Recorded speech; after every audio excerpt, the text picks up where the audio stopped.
السلام عليكم البنات، كي دايرين؟ لاباس عليكم؟ اش اخباركم؟ نتمنىكم تكونوا بخير وعلى خير. ان شاء الله البنات اليوم غادي نحاول نعطيكم بزاف ديال النصائح على حسب العسل والشباكيه. ان شاء الله البنات المقبلات على المشاريع ديالكم وبغيتوا تخدموا الشباكيه كمشروع في هذا الشهر المبارك.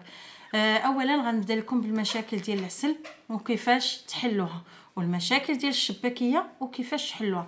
انا عطيتكم العسل في الفيديو الاول، وان شاء الله غادي نعطيكم دابا المشاكل كامله والحلول، باش منين نلوح لكم فيديو ديال الشباكيه ما تلقاش عندكم دوك المشاكل. وغادي نحاول نطرح عليكم المشاكل اللي غادي تقدروا تلقاوها واللي غادي تقدروا تواجهوها.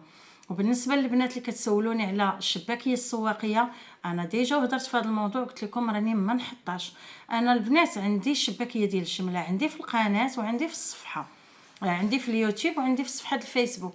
اللي بغات ترجع انا غادي نخلي لكم اللين في صندوق الوصف. بالنسبه للفيسبوك غنخلي لكم اللين تحت العنوان، وبالنسبه لليوتيوب غنخلي لكم في صندوق الوصف. اللي بغات ترجع الشباكيه اللي كنت كنخدم انا بالجمله، بالرغم من انها راه ماشي سواقيه يعني فيها القوام، ولكن قوام معقول باش انك تخدمي واحد الكميه اللي كثيره وتكوني تربحي فيها، وراني عاطيه فيها جميع يعني كاع داكشي اللي غادي تبغي غادي تلقاوه. صافي المهم المشكل ديال الشباكيه الكثيره اولا الشباكيه اللي كتباع في السوق، انا غادي نحل لكم المشكل ديالها. راه عندي في الصفحه وعندي في اليوتيوب، رجعوا خذوا المقادير. هي باش كنت كنخدم ما زايدين ما ناقصين، راه كانت معايا السيده وكنت كنعطيكم المقادير وهي كتعجن وكل شيء. المهم هذه من جهه. اولا البنات، بالنسبه للبنات اللي كتقصح لكم العسل، حيت لحت الفيديو وجاو التساؤلات بزاف العوض فين نبقى نجاوب على كل وحده، ندير لكم فيديو ويستافدوا الجميع. بالنسبه للبنات العسل الا قصاحت العسل، عطيتكم الطريقه المضبوطه، وإلا فوتوا فيها الطياب فوقاش تقصح. الا فوتنا فيها الطياب كتقصح، اشنو كنديروا ليها؟ كنخليوها لبعدا. اولا الا بغينا نبداو المشروع ديال الشباكيه كنخدموا العسليه الاولى بواحد 3 ايام قبل. علاش؟ لان يقدر الا خدمنا في داك النهار وخلينا العشيه وخدمنا به، اولا لا غد اللي خدمنا به، يقدر غير دوز يومين وغادي يلقى لكم مشكل انه غيتحجر لكم فوق الشباكيه. ولهذا علاش غنخليو ديك 3 ايام؟ باش كنتفاداو داك المشكل، على اساس اننا نديرو. انا نهضر على بنات اللي باغا تبيعوا، اما البنات اللي في ديورهم راه ماشي مشكل، واخا دير راه غادي تلقاي ليها الحل. انا كنهضر على الناس اللي ما غاديش يتحاشموا مع الكليان. المهم الا مشات تقصحت لكم العسل، كنشدوا العسل من بعد ما كنطيبوها ونخليوها تبات. الصباح كنلقاوها قاصحه اولا دوز يومين نلقاوها قاصحه، كنشدوا بحال دابا داك القياس اللي عطيتكم في الفيديو، 2 كيلو ديال سنيده. كنشدوا قياس ديال كاس ديال العنبه، يكون الماء ديالو طايب بحال اللي غنعمروا به اتاي. كنشدوا بعدا العسل، كنعاودوا نحطوها فوق البوطه، تنخليو عليها العافيه مهيله، كنخلي واحد وحنا تنحركوا حتى كتذوب، حيت راه كترجع تذوب. راه ماشي تشوفوها دابت وتقولوا حكا ما نزيد لا والو راه ولات زوينه، لا راه غتخسر لكم الشباكيه، راه غادي يبقى المشكل هو. شنو غديروا؟ غادي منين يذوب غتخويو داك الكاس ديال الماء طايب، وبقاو تحركوا، خليوها تطلع فيها الغليه تولي فيها الكشكوشه وطفيو، خليوه صافي. الصباح راه ما غاديش تلقاو داك المشكل. هذه تنعطيكم هذه الوصفه افيكاس بالنسبه للعسل، ما تخافوش منه. وكيبقى الماء على حساب الكميه اللي دايره ديال السنيده. الا كانوا 4 كيلو راه نديرو حتى 2 كيسان ونص كونتي غاديه. انا المهم عطيتكم اشنو كاين. بالنسبه للشباكيه الا قصحت لك، راه السيده اللي حال لي واحد الكومونتير غير ما طلعتوش، قالت اختي قصحت لي الشباكيه. شوفوا البنات، الشباكيه ما تخافوش منها، خدموها بالمقادير اللي عطيتكم. راه البنات خدامين بها. دخلوا البنات وكتبوا لي كومونتير، بانوا شويه باش يعرفوكم البنات راهم خدامات بالشباكيه ديالي، خدامات بالمقادير ديالي، راه ما محشماهمش، اللهم لك الحمد. دخلوا البنات وكتبوا، راه البعض كتبوا واللي باقيين يدخلوا يكتبوا، ما فيها بس غير باش تزيدوا تاكدوا الثقه ديال هذا ديال الوصفه. بالنسبه قلت لك الشباكيه اختي لا قصحت لك، غادي نشد الشباكيه دابا، راه درتيها عسلتيها وكل شيء، جيتي تاكليها لقيتيها قاصحه، غادي نشدها غنحطها في واحد بانيو بوحدو، وغادي نشد العسل. غادي نشد هذاك العسل ولا اي عسل، المهم ولا العسل باش درتي اولا درتي عسل اخر ولا شريتي، المهم ما عندناش المشكل. شديه وسخنيه، زيدي فيه كاس ديال المزهر، كاس ديال المزهر، وسخنيه سخنيه طيبيه، تيولي الفار خارج من داك العسل، طيبيه تيولي هكا. المهم اي ديك الغاليه الاولى اولا كاع ما يوصل ديك الغاليه، المهم يطيب يولي طايب.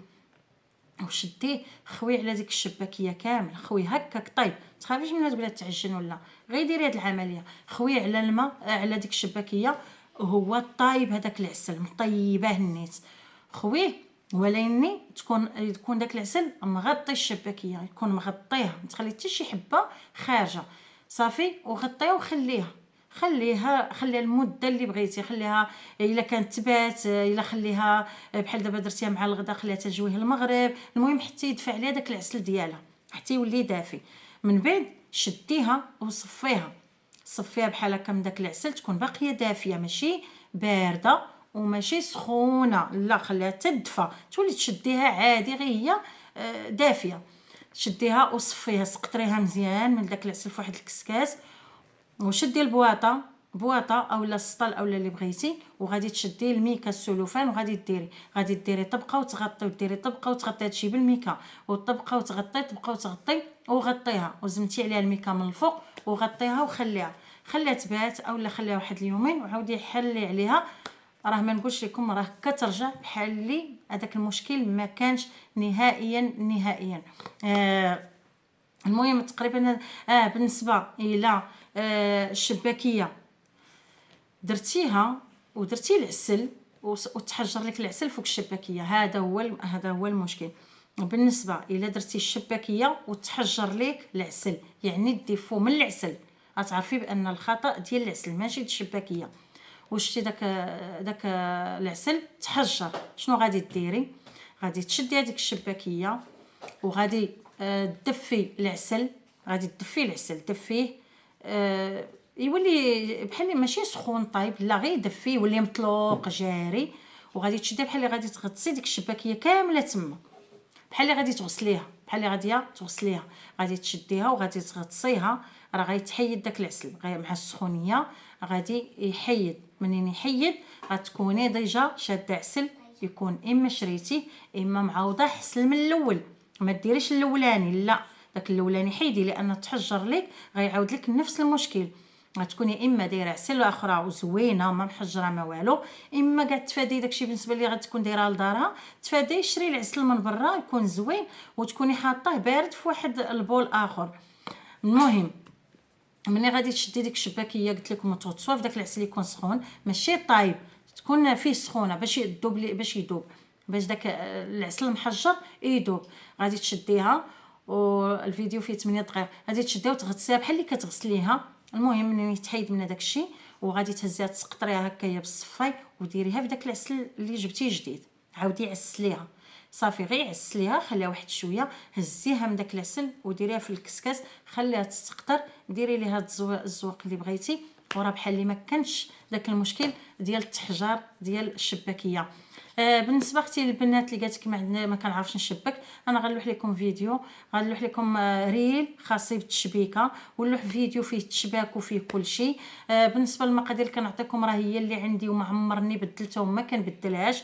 البنات ما تبقاوش تابعين كثره الوصفات وكتدخلوا لهنا وتدخلوا لهذا الفيديو هذا راكم كتدوخوا في الاخر تبغيو ديروا شي حاجه ما غاديش تعرفوا ليها، غتتبعوا واحد الوصفه اللي تكونوا تثيقوا فيها سواء من عندي سواء من عند الاخوات. كاين بزاف الاخوات صراحه في اليوتيوب تيعطيو الوصفه كما هي ونقيه وزوينه، تبعي الوصفه وديري كميه قليله. انا غنعطيكم البنات والله الا على حسابكم، واخا راها كوموند ولكن راه جنت معكم نص كيلو، عجنت معكم كميه قليله داكشي متول ويعني وغير بشويه وباش غادي تعرفوا كل شيء. وبالنسبه للثمن ان شاء الله راني غادي نلوح لكم الشباكيه بجوج الانواع، نلوح لكم الشباكيه ديال الجلجلان عاديه اللي كتخدم عادي وكتدفع الحوانت يعني نقيقيه، ماشي شباكيه ما فيها ما يدار، شباكيه نقيقيه.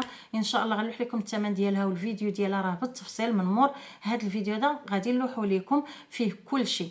وبالنسبه الشباكيه اللي مقومه على حقه وطريقه، اللي كتخدم باللوز وبالزبده سونطرال وبالزيت البلديه، وجلجلان خلاص والنوافع والكوزه والزعفران الحر. هذا حتى هي عندها ثمن ديالها، هي اللي غنلوح لكم من مور الشباكيه العاديه. علاش سبقت لكم البنات الشباكيه العاديه على البنات اللي بغاو يخدموا بها؟ بالنسبه للبنات اللي تقول لك باينه ندفعوا الحوانت، ممكن هذه اللي غنعطيكم دابا ندفعوها للحوانت، وغادي نقول لكم الثمن.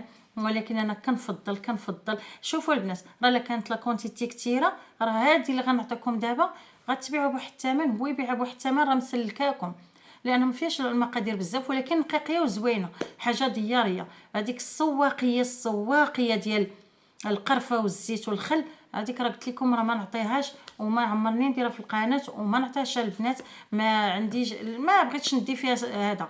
عندي شباكيه اللي كنت كنبيعها بالجمله، ان شاء الله راني غادي نلوح لكم اللين ديالها، حتى هي زوينه، ونعطيكم شحال كنت كنبيعها. ويعني راه ماشي بزاف، راه يلاه شي عامين هادي ولا باش كنت كنديرها، يلا عامين ولا 3 سنين باش كنت كندير، يعني ماشي بزاف. وهذا الشيء اللي كاين. بالنسبه للبنات اللي كتقولوا لي الاثمنه مع هذا الغلاء، راه الغلاء اللي كان داك العام راه هو اللي كاين هذا العام. انا راه ما زدت شي حاجه باش بعد داك العام باش غنبيع هذا العام، ما كاينش شي زياده، لان راكم عارفين زياده كاينه شويه في اللوز وفي هذا.